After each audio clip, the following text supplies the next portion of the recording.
أعوذ بالله من الشيطان الرجيم قل إن صلاتي ونسكي ومحياي ومماتي لله رب العالمين لا شريك له وبذلك أمرت وأنا أول المسلمين. زما عزتمندو یو مهم عمل زمونږ او ستاسو مخې ته هغه راروان دی، هغې ته د قربانۍ عمل وي. او په دې آیات کې الله رب العالمین خپلو بندګانو نه دوه قسمه عبادتونه غواړي، او په دې آیات کې خپل اظهار د ملت ابراهیمي الله دې امت ته کوي چې پیغمبره د خلکو ته ووایه چې عبادت بدني چې هغې نه مطلب مونځ دی، او بل چې دی عبادت مالی دی چې هغې ته قرباني وي. نو د دواړو کې اخلاص د چا دپاره کار دی؟ د الله دپاره. یعنې عبادت سړی کوي هم د الله دپاره به کوي، او که سړی قرباني کوي هم یوازې د رب العالمین د رضا په خاطر باندې به کوي، چې دا د الله حکم دی. او ملت ابراهیمي نه دا حکم الله موږ ته را پاتې کړی دی، د هغه وخت نه را روان دی په مسلمانانو کې. نو زموږ او ستاسو کې هم انشاءالله دا عمل را روان دی. او بل په دې آیات کې الله رب العالمین د مشرکینو په شرک باندې رد کوي، ځکه دا دوه مهم عبادتونه دي، یو عبادت بدني دی او بل عبادت مالی دی. په دې کې خلکو د الله سره شرک ګرځولی دی. نو الله رب العالمین په دې شرک باندې رد کوي چې نه ګوره قرباني کوئ نو د الله دپاره به یې کوئ، او دارنګه که مونځ کې به نو د رب العالمین دپاره به یې کوئ. دې کې به د ځان ښودنې دپاره نه کوئ، بلکې اخلاص به کوئ. او اخلاص دا دی چې ګوره الله رب العالمین زموږ او ستاسو د دې قربانۍ د دې اختر په ورځ چې دا کم څاروي حلالېږي، په دې کې الله رب العالمین خو د چا د ډېرو وینو تویېدو ته محتاج نه چې سړی د 10 څاروي حلال کړي، 15 دې حلال کړي او 3 دې حلال کړي، نه، بلکې الله رب العالمین د دې بنده اخلاص ته ګوري. ځکه د الله غوښې نه دي په کار، د الله وینې نه دي په کار. الله رب العالمین فرمایي چې لن ینال الله لحومها ولا دماؤها ولکن یناله التقوى منکم. الله رب العالمین ته نه دا غوښې رسیږي نه دا وینې رسیږي، صرف الله رب العالمین ته ستاسو اخلاص رسیږي، چې ستاسو په زړونو کې الله ته څومره اخلاص دی، څومره الله ته ځان نږدې کوي په دې عمل باندې.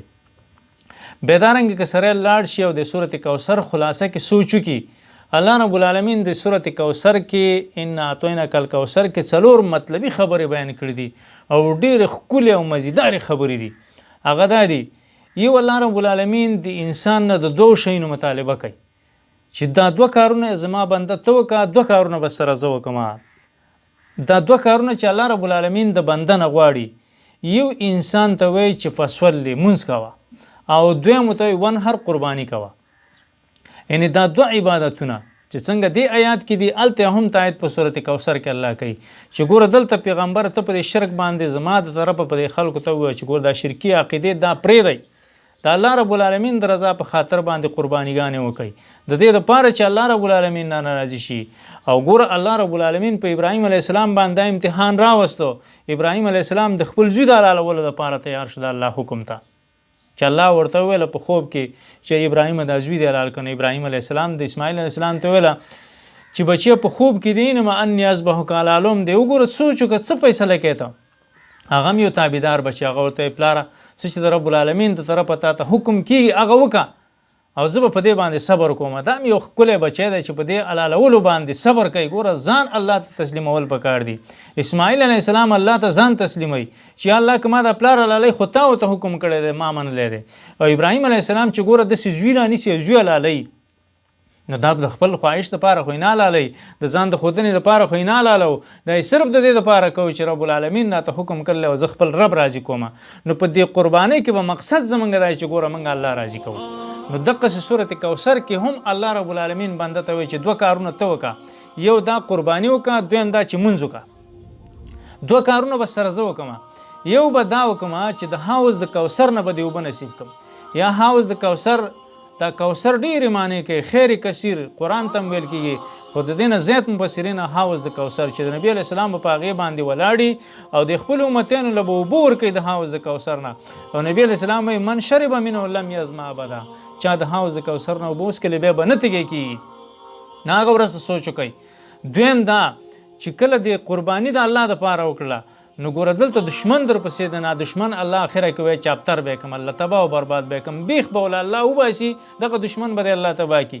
مشرکین هم د نبي علیه السلام شان کې ویلي کله چې ابراهیم وفات شو د نبي علیه السلام کشر زوی و د ماریا قبطي نه چې پیدا و هغه چې کله وفات شو مشرکین وایي چې ابتر به هغه چا ته ویل چې هغه څاروي ته ویل چې د هغې لکۍ کټ شي، معنی دا چې د نبي علیه السلام نسل نور کټ شو، ختم شو. الله رب العالمین د هغه د دین او د هغه د اسلام او د خوږ دین دا به د قیامته پورې جاري عزتمندو. دویم مسله مهمه دا ده چې کله موږ او تاسو قرباني کوو د قربانۍ په دوران کې د خپل څاروي سره احسان وکړو. هغه احسان څه دی؟ 3 احادیث په دې کې دا دي.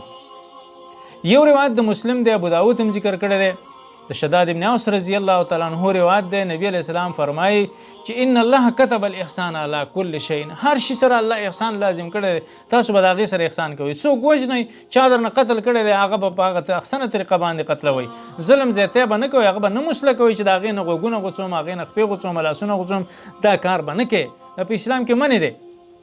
قتل درنه شوی دی په کومه طریقه چې وژلی بیا هغه طریقه باندې راشه. دویم دا نبی علیہ السلام دی حدیث کې فرمایي چې کله تاسو یو څاروی لالوئ نو د څاروي سره احسان وکړئ. د څاروي سره احسان دا دی چې تاسو هغه په ښایسته طریقه باندې حلال کړئ. هغه ښایسته طریقه یې حلالولې دا دي چې ته د څاروي دپاره دا چاړه چې ده دا اول ښه تېره کړه، دا به ښه تېره کوې، په پڅه چاړه به څاروی نه حلالوې، ځکه دا د څاروي له تکلیف ورکول دی. او څاروي له په وخت د قربان حلالولو کې چې کله ذبح کوئ په دې کې به له تکلیف نه ورکوئ، بلکې دې سره به احسان دا کوئ چې دا به په دې تیره چاړه باندې چې کومه ښه چاړه یې تیره چاړه چې بالکل د هغې دا د سا رګونه مکمل کټ شي د یو ځل 2 ځل لا ښکلو سره، نو دا یې طریقه.